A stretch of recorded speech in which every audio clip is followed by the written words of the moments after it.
Fatima cigarettes. Best of all king-size cigarettes brings you Dragnet on both radio and television.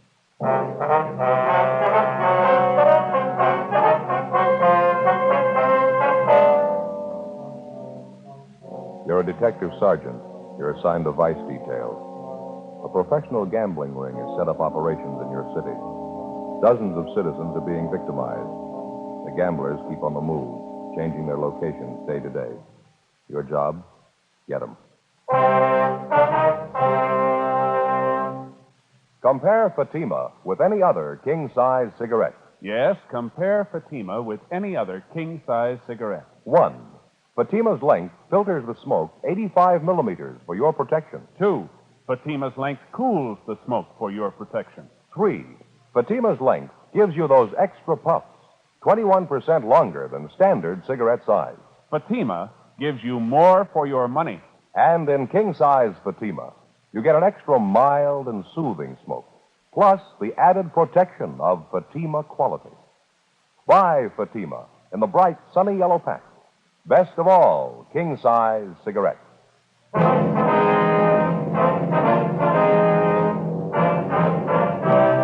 Dragnet, the documented drama of an actual crime. For the next 30 minutes, in cooperation with the Los Angeles Police Department, you will travel step by step on the side of the law through an actual case transcribed from official police files. From beginning to end, from crime to punishment, Dragnet is the story of your police force in action. It was Monday, February 9th. It was foggy in Los Angeles. We were working the day watch out of vice detail. My partner's Bill Lockwood. The boss is Lieutenant Bingham. My name's Friday. It was 4:20 p.m. when I got to the second floor of the old Central Jail building. Vice detail. Hi, Bill. All right, Bill. You show up yet? Yeah, waiting in the next room. Oh, fine. Did you talk to him yet? No, he just came in a couple of minutes ago. Figured I'd wait for you. Well, how does he seem? Sober? Does he look like he's off the luck? Yeah, he looks pretty good. Shaved, cleaned up a little. Fine. Dave, how are you? Oh, hiya, Friday. Thought I'd drop by and see you. Remember you were talking to me last week about that thing. You hear anything, Dave? Yeah, I think I might have something for you. I think it's what you're looking for. Tried to get you on the phone last night. You weren't in. Well, you should have left a message. Oh, I didn't want to do that. You know how it is. Guess I shouldn't even be coming up here like this. You got some kind of a permanent address, Dave? Phone number? Someplace we can contact you? No, I'm still floating around a little. Mm-hmm. Now, about this thing we were talking about, what'd you hear? I picked up a little chatter. I think it's what you want.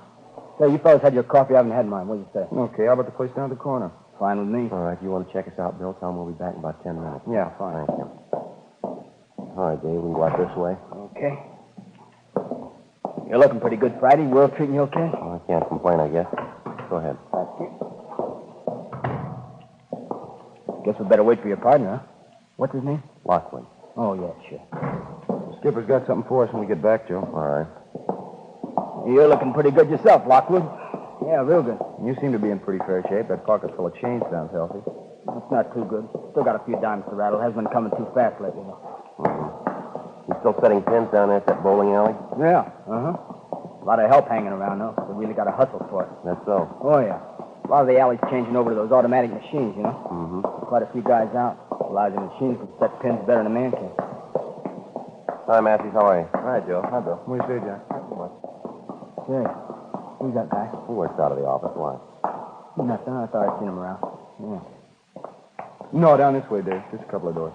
Oh, yeah. By the way, did you hear anything about Tony? You know if he's in town? No, I've been working on it. It's Dirty Tony. He's not going to show. Go ahead, Dave. Yeah, thanks. Now, why don't you two grab the back table? I'll order up. All right, fine, Bill. Black thanks. with sugar, huh? All right. Cream and sugar for you, Joe? Yeah, that's fine. Bring a couple of those jelly donuts, would you? Okay. All right. Well, what's the story, Dave? What do you hear? Well, I heard about it last night, right after I left the alley. You told me to keep my ears open, you know. Yeah. Said you figured there might be something on that new bunch hanging around the bar down from the alley. You figured they might tie in with a new bunch of high rollers in town. Yeah. What'd you pick up? I think you figured right, from what I heard anyway. Mm-hmm. Here you go. Have a donut, Dave? Oh, yeah, thanks. You make a fine waiter, Lockwood. Thanks. We don't get a lead pretty soon. I may have to take it up. Dave was just telling me that he figures he might have something for us. He picked it up at the spot down from the alleys last night. Well, like I said, after I was through at the alleys, I stopped by the place and had a couple of beers. Can't afford anything else but a few nickels they pay me. Lucky to get enough to eat the way things are going. Yeah, it's pretty rough, I know. Well, what's the pitch you got, Dave? Well, I was sitting there having a beer, and a couple of those new faces were sitting next to me. So I put my ear out and tried to pick up some of the talk. Yeah. I couldn't get all of it, but I did get enough to make out there was going to be a big game tonight. From what I could get, there's going to be a lot of scratch floating around. You hear where it's going to be, Dave? I had to play it careful, Couldn't be too nosy. Okay. I sat and had another beer, and one of the new monks heard the other guy call him Mike, I think. He asked the bartender for change to make a phone call. He got the change, went over the wall phone. I got up and drifted over that way.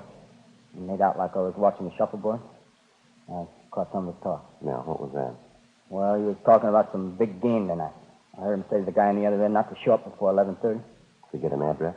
Yeah, Said he'd be back of an empty store building down on Gibbons Avenue. You get a number? 9122. What was that again? 9122, is that right? Yeah. Gibbons, huh? Yeah, I'm pretty sure. As soon as I get out of the place, I wrote it down. Wait a minute. I got it. Let's see. Yeah, 9122 Gibbons. That's it. Now, this fellow that made the phone call, you say his name was Mike, is that right? Yeah, that's what I heard his partner call him. He's kind of a short guy, like 35, 36 on the fat side, black hair. Mike Filmer. You know him? Yeah, we've had an eye on him. Thought he might figure in. Not about the size of it, Dave? That all you heard? Yeah, that's about it, Friday. As soon as he finished the phone call, him and his partner left. I finished my beer and left, too. I had to. Couldn't afford another one. Real tough these days. Yeah, well, thanks a lot, Dave. Really appreciate it. Well, don't mention it. You've always done all right by me. Donut sure tasted great. Still hungry. The way I feel I could take on a 3-inch steak. I'm sorry things aren't better for you, Dave. How about a 10 spot? Will that help you any? It sure will, Friday. Thanks a lot, huh? You really can use it. Well, I'm glad to help you. You're always helping out. You sure make it nice. I mean, you make it nice and easy on a guy. How do you mean? Well, it's always there first. I never have to come right out and ask. What's that? Good, though. You always get the pitch, don't you?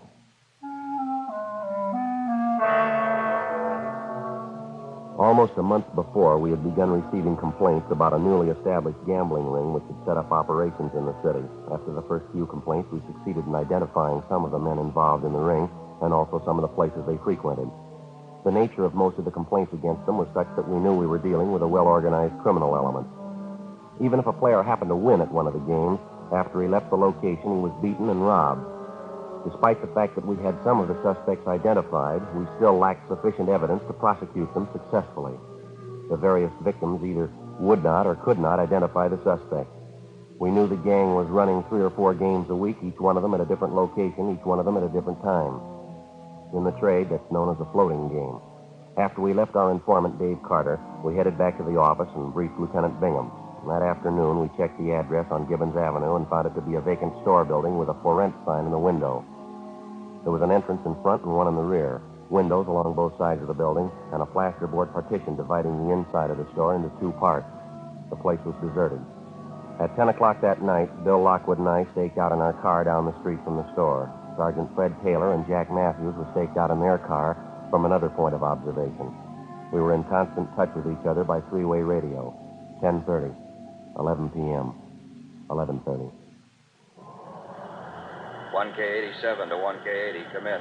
1K80 to 1K87. Go ahead. Joe, did you notice the lights come on in the back of the store a minute ago? Yeah, 2 men. They went in the back way, parked their car just down the street from us here. You see anything else? Car just pulled up down the street from us. 2 men getting out, heading for the store. Joe, just a minute. Yeah, they're going that way. Yeah, I see.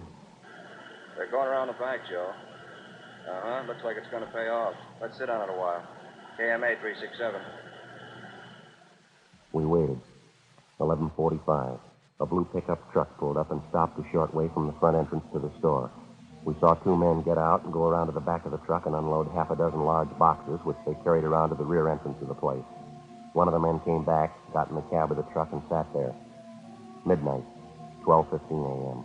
Over a period of half an hour, we watched 18 persons arrive from different directions and enter the store from the rear. 12:30, 1 a.m.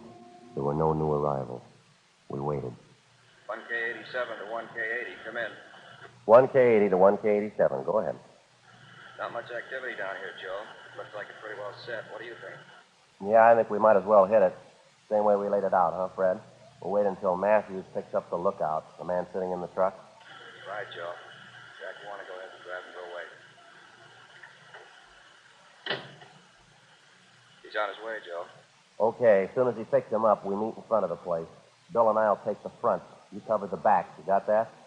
Okay, Joe. Oh, hold on a minute, will you? Yeah, Jack got him. Bring him back to the car. Okay, let's go. KMA 367. Got the car keys, Joe? Yeah, let's go. All right. You figure that's the best way Joe too was going in the front? Well, it's probably where the rush is going to be. When Fred goes through the back, they're sure to start for the front. Okay, Joe? Yeah. And Jack's got the lookout in our car. He'll wait for us. Right. Now, what do you think about this, Fred? You go around and hit the back door. As soon as they hear you inside, they'll probably start for the front. We'll take care of them there. That's a good idea. Give me half a minute to get back there, huh? Right. Watch yourself. All right, Joe. Let's go.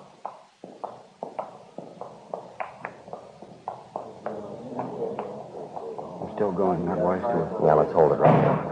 Police officer, you're under arrest now. Hold it right there. Come on, Bill. Let's hit it. Shots, Joe. Yeah, come on. All right, get back there, Wally. Get back. Police officers. Come on, back against the wall. Going out the windows, Joe. Fred! I think get back against the wall, all of you. All right, I'll cover him. You get back and see what happened to Fred. Right. All right, mister. With the rest of them there. Back against the wall. All right, I'm going. What's the beef about anyway? Just All right, having a all little of you. game? Turn around. Face the wall. Put your hands against the wall. What's the pitch anyway? Treating us like a bunch of thieves. You're just having a little fun. No harm done. Joe. Yeah, did you find Fred? What happened? He's been shot, hurt bad. Matthews is in with him now. I'll call the ambulance. Get some help. All right. All right, you two. In with the others. Back against the wall. What's the beef? Sure a big noise about nothing. We're here to play a little cards, friendly game, just $1 limit. Nobody ever gets hurt. We're all friends. Is that why you carry guns? 1:20 a.m. The ambulance arrived, and Sergeant Fred Taylor was taken immediately to Georgia Street Receiving Hospital in a critical condition. He'd been shot twice through the upper portion of the chest. He'd been unconscious from the time of the shooting. Who the assailant was, we had no idea. The crime lab arrived at the scene and began their preliminary investigation. Meantime, homicide officers had arrived, and all units in the area were assisting in the investigation, making a house-to-house canvass and checking all backyards, alleys, and unoccupied buildings for possible suspects in hiding. Out of the total number of men present in the store at the time of the shooting, Bill and I had been able to detain 9 of them. The remainder had either scrambled outside windows or the rear door and then apparently made their way over back fences. The 9 we did get were taken downtown for interrogation. All of them had been searched, but no weapons had been found. Bill Lockwood and I remained at the scene assisting the homicide officers. 2:05 a.m. An additional 4 men who'd been present at the gambling game that night were picked up in the area, transported downtown, and held along with the other 9 at homicide detail. 2:20 a.m. Bill and I were called downtown to assist in the questioning. We got nowhere with the first 3 suspects. It was the same with the 4th.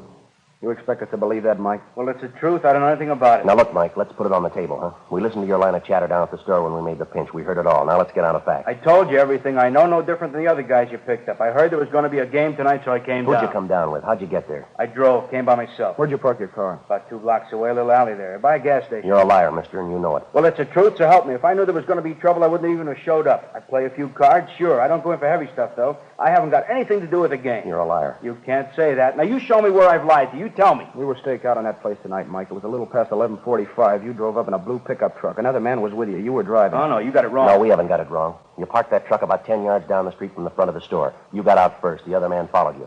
You unloaded 6 large cartons from the truck. Some of the equipment we found on the store. You took it around back and into the rear door, didn't you? You got it wrong. It wasn't me. It couldn't have been me. Come off it, Mike. The man you were with, we've got him down the hall. The other officers have talked to him. He gave him the straight story. But I didn't come with any other guy. Now, will you listen to me? I knew some of them there. I'll admit that. I came by myself. Now, you listen to me, mister. You get this through your head. Get it once and for all. This isn't a gambling beef anymore. Somebody's been shot. He's been hurt bad. Well, that's not my fault. I didn't shoot him. I don't know anything about it. You know more than you're telling. You lied about coming there in that truck. We saw you. Something else. The truck's been checked out. It's registered in your name. Now, you come up with an answer for that one fast. Well, I don't get it. Maybe my truck is down there. If it is, I don't know how it got there. You're in a jam, Mike. This isn't any misdemeanor rap. I think the sooner you realize that, the better it's going to be Look, for you. You don't have to tell me it's serious. I know that. Now, what do you want from me anyway? You know what we want. You know the answers, and we want them. You're part of that gambling setup. We know that. We know who was there tonight. Everybody. We want the names of every one of them. Now, either you got the answer to that shooting or somebody in that crowd has. We're going to get the answer, Mike. Don't make any mistake about it. We're going to get it. Now, what do I have to say to convince you you're talking to the wrong guy? Not according to the man they got down the hall, the one in the pickup truck with you. He gave us the whole story. You hired him to help you tonight. You were going to pay him $20. He helped you haul the equipment to the store, and he was supposed to be the lookout at the front door. It ties in all the way. How about it? All right. Now, you've been calling people liars, huh? Well, he's the liar. The whole lousy story is nothing but a lie. All right, keep quiet. Friday talking. Oh, yes, sir. Oh, all right. Yeah. Okay, thank you. Now, you listen, Mike. Here's a piece of advice. You make up your mind. Now, how do you mean make up my mind? I'm trying to cooperate. You don't believe me. I'm trying to help you out every way I can. I'm only too glad to give you a hand. I know you got a tough job. You got my Now, sympathy. don't you worry about us, mister. From here in, start worrying about yourself. You're going to do a lot of it. I don't know what you're talking about. That policeman, he just died.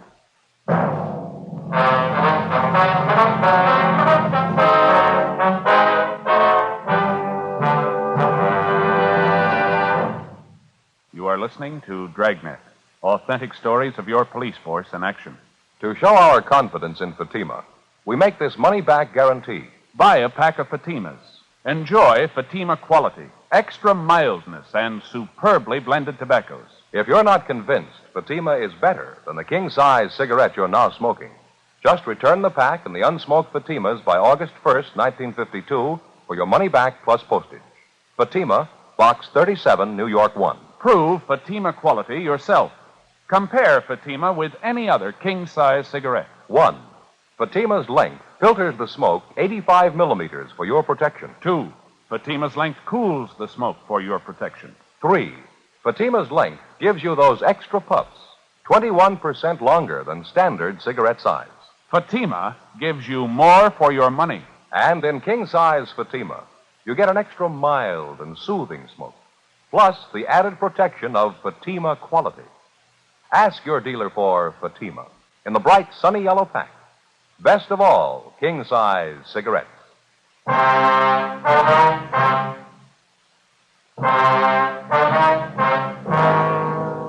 Tuesday, February 10th, 5:30 a.m. Sergeant Fred Taylor had died at approximately 5:22 a.m. Cause of death was listed as hemorrhage and shock due to the 2 gunshot wounds in the chest. Officers from the medical detail had rushed Taylor's wife from his home to the receiving hospital. She was with him at the time of his death. Unfortunately, he never regained consciousness. 5:45 a.m. While the investigation went on at the scene of the murder, Bill Lockwood and I continued our interrogation of the suspect, Mike Filmer. Another hour of questioning, and he still refused to tell us anything. We finally confronted him with the man we'd seen him arrive with at the location of the gambling game earlier that morning. Another 10 minutes of questioning, and he finally broke down. Why didn't you tell us that to begin with? Well, believe me, I wanted to. I was scared. I was scared to death. I never had anything like this happen to me before. I didn't know what to do. I didn't know what to say. All right, this is a complete list of everybody you saw there last night. Everybody who was in that game.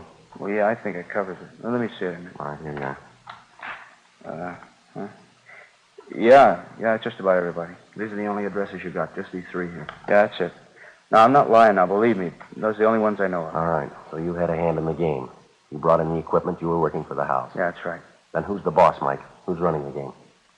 What about it? Who's running it? Look, I've told you everybody that was there, everybody.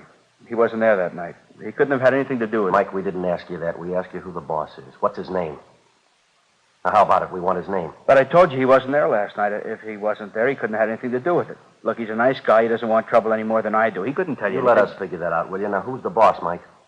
Does it have to be? Is that important? We wouldn't be asking you. Who is he? George Delano. Now, that's all I know about him, his name. How does he spell his last name? What's he look like? Well, I guess it's Delano. I never saw him write it down, though. I've only known him about a month, maybe 5 weeks. What's his description? Well, he's taller than I am, about 5 feet 10, 11 maybe. Dark hair, a little bit on the heavy side. Like me, I guess. Man about 45, 50. Where does he live? Where do we find him? I don't know where he lives. Some hotel downtown, I think. The only times I ever met him was at a bar. Which bar? Whereabouts? South end of town, down in Vermont. I don't know the address, but I can point it out to you. It's a couple doors down from a big bowling alley. Right across from a theater, woman's dress shop next door. Yeah, that's right. That's the place. The only place I've ever seen him. He always calls me at home and tells me where to meet him. You mean to say you've been working for this Delano and you don't even know where he lives? Well, I don't know what else to tell you. I'm squaring with you. I really don't know. Friday, talk to you, man. Yeah, Sam. I'll be right back now. What do you got, Sam? Charlie Hart and I just got back from the place down on Gibbons Avenue, the store. Yeah. Thought you'd like to know. We found a gun in the back of the place hidden under a lumber pile. All right. Did you check it out? Yeah, I ran through gun records. It's registered. What's the name? George Delano. 7:38 a.m. With the new lead on the alleged boss of the gambling ring, George Delano, we interrupted our questioning of the suspect, Mike Filmer. We took him down the hall back to the homicide squad room to be held for further interrogation. We checked Delano through R&I, but we had no record on him. Then, along with Sergeant Sam Flowers and Charlie Hart of Homicide, we drove out to the address of George Delano as listed in the gun registration files. It was a small cottage in the Wilshire area. The woman who answered the door identified herself as Mrs. George Delano, the suspect's wife. She called her husband to the door. We identified ourselves, briefed him on the reason for our visit, and told him we wanted to talk to him downtown. He appeared cooperative, more than willing to come along. He got dressed. We drove him back to the city hall and took him to the interrogation room. He was well-dressed and, in his own way, well-mannered. After being told of the situation, he admitted freely that he'd been operating games at different locations throughout the city for the past month and a half. He told us that he'd employed Mike Filmer to assist him in his operations, and he also admitted ownership of the gun found near the murder scene. The gun had since been checked by Russ Camp and ballistics and found to be the murder weapon. Well, yes, it's my gun, but I'd like to explain a little bit about it. What's that, Delano? Well, number one, I admit I'm a gambler. That's my racket. I'm new to Los Angeles. I even admit I've been working a few games, but I'm no murderer. I wouldn't have any part of You it. said you were going to explain about the gun. Now, what about it? Now, look, I'd like to fill you in on everything, officers. I got nothing to hide from you. I'll tell you everything. Now, When I first came to this town, as I say, it's been about 5-6 weeks, I made a few connections, and I started running these games. For the first couple of weeks, everything went fine. No beefs, everything was fine. All I had to do was dodge you fellas, and then the trouble started in. How do you mean? You mind if I have a smoke? A little upset. all right, go ahead. You care for one? No. No, thanks. I want to fill you in from the start. I want to clear this whole thing up. Yeah, that's what you said. Yeah. Well, as I told you, first few weeks, everything was fine. Then one night when the game was just about ready to break, a couple of punks came in, held us up. They cleaned everybody in the place, made a big haul. When was this? Where did it happen? Down on the east side. Punks took us for everything. You know how it is. Couldn't make a report to you. I just had to take it, cover the losses myself. Yeah, now, how about that gun? I'm coming to it. This thing happens, and I figure that's the end of it. But no, a couple nights later, they hit again. I still can't squat. I have to stand the losses. Another couple nights, they knock us over again. Couldn't do a thing about it. Losing money. All right, every- we've heard all that. That's your racket. You can expect it. All we want to know is about that gun. Now, what's your story? I told you I was coming to it. After the third time they reached us, I hired a guard. Somebody to stand watch outside in case of another stick-up. It's the only thing I could do. Yeah? Well, so I hired some guy to stand guard on the games. Loaned him my gun in case there was any trouble. And you told him to use it in case there was trouble. Yeah, that's right. How about a raid from the police? You tell him to use it for that? No. Matter of fact, I made a point of telling him about that. All he was supposed to use the gun for was just to fire it up in the air, maybe scare those punks off and warn the guys inside at the same time. We'll talk about that later, Delano. We want to know who had the gun last night. Well, the guard did. I told you I loaned him the gun. Who's the guard? What's his name? Where do we find him? His name's Jake. A friend of mine got him for me. Let's see, Jake Gleason. I said Gleason. Where's he live? Couldn't tell you that. I don't know. I always contacted him at a bar in South Vermont, place I go quite a bit. Be a little too early to catch him there now. What do you know about this Gleason? What's he look like? I don't know. I haven't seen him much. I guess you'd say he's about 32, 33. Kind of light brown hair, tall.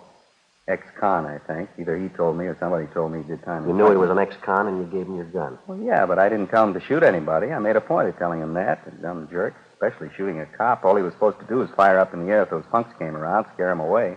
To help me, that's the only time he was supposed to use a gun. I told him that. Not much of a story, Delano. Can you prove it? Sure, I can prove it. You can ask Mike Filmer. He'll tell you the same thing. You can ask Gleason himself. The dumb jerk. Mike said he wasn't too sharp, a little punchy, wasn't quite right in the head. What's that? I said he was a little punchy, wasn't quite right in the head, Gleason. You mean you met him in a bar? You didn't know anything about his background. You knew he was an ex-con. You had an idea he wasn't too sharp. Maybe he wasn't all there. Is that right? Yeah, that's about it. And you put this man in a spot where you knew he'd be in trouble, and then you gave him a gun. Is that right? How about it, Delano? What are you looking at me for? I told the dumb jerk what to do. I didn't tell him to shoot anybody. Punch drunk boozer. Yeah. It's the truth. I didn't have a thing to do with it. I hired the guy, that's all. It's not my fault. What are you looking at? I wasn't even there. I didn't even know about it. I didn't kill that cop. Didn't you?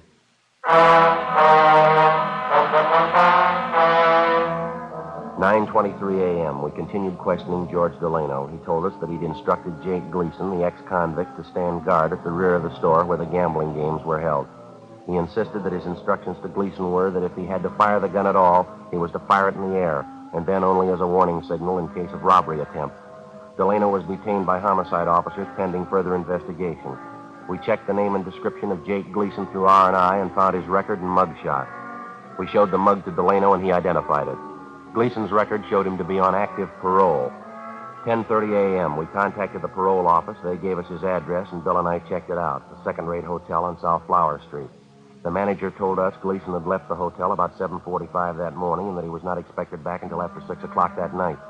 He also told us there was a chance we might locate him in one of the bars around the neighborhood. 10:45. We started making the rounds of the bars in the immediate vicinity. The third place we stopped at was practically deserted. The jukebox at the back of the place was turned up to full volume. There was a smell of disinfectant, whiskey, and stale perfume. There was one customer drinking at the far end of the bar. It was Gleason.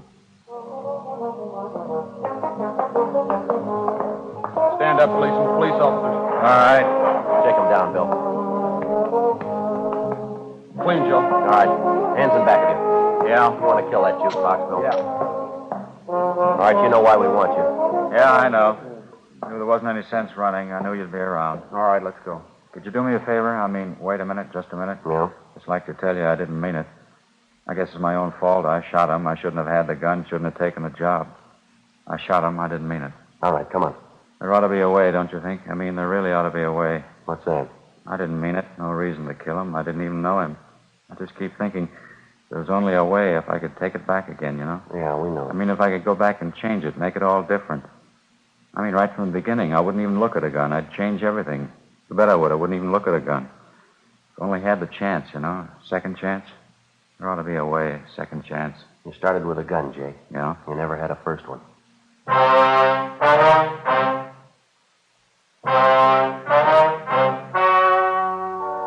story you have just heard was true.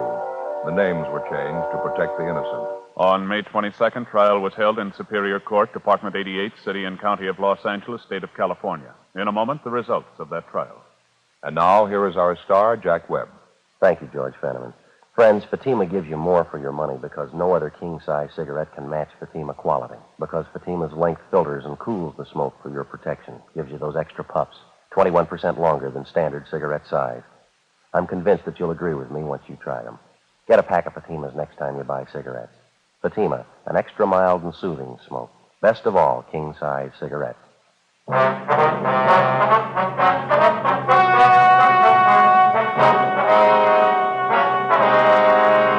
Jacob Allen Gleason was tried and convicted of murder in the first degree and was sentenced to a life term in the state penitentiary. George Delano, Mike Filmer, and all other principals were found guilty of violating the municipal code 43.01 gambling and received sentences as prescribed by law. George Delano and Mike Filmer were sentenced to 6-month terms in the county jail. Others received proportionate sentences. Ladies and gentlemen, Mr. James Fox, Director on the Executive Board of the Mystery Writers of America. Tonight it is with a great deal of pleasure that I, speaking for the entire membership of the Mystery Writers of America in all fields, present the Edgar Allan Poe Award for the second consecutive year for the finest radio presentation in its class, Dragnet. To you, Jack Webb, and your fine group of technicians responsible for the overall production of Dragnet, we present this statuette of one of the immortals in the field of mystery, Edgar Allan Poe. Thank you very much, Mr. Fox, and thanks also to the membership of the Mystery Writers of America. And standing by to receive his award, also for the second consecutive year, as the outstanding radio writer in his field, and for the consistent job he does on Dragnet, Jim Moser. Here is your statuette. Thank you very much, Mr. Fox. Ladies and gentlemen, it's seldom indeed when the writer of any radio show receives his just and due acclaim. It's with the greatest of pleasure that we accept the Edgar Allan Poe Awards, as it is primarily a writer's award. All of us who have had a hand in bringing Dragnet into your homes each week are proud of our writer, Jim Moser. For as anyone in radio will readily go on record by saying and knowing that you're only as good as the script you read. So it's with deep gratitude that we receive the MWA Award, which best illustrates and confirms the high opinion which we all hold of our writer, Jim Moser. Thank you, Jack, and I'd like to express my special appreciation to our technical advisors from the Los Angeles Police Department, without whom none of this would be possible.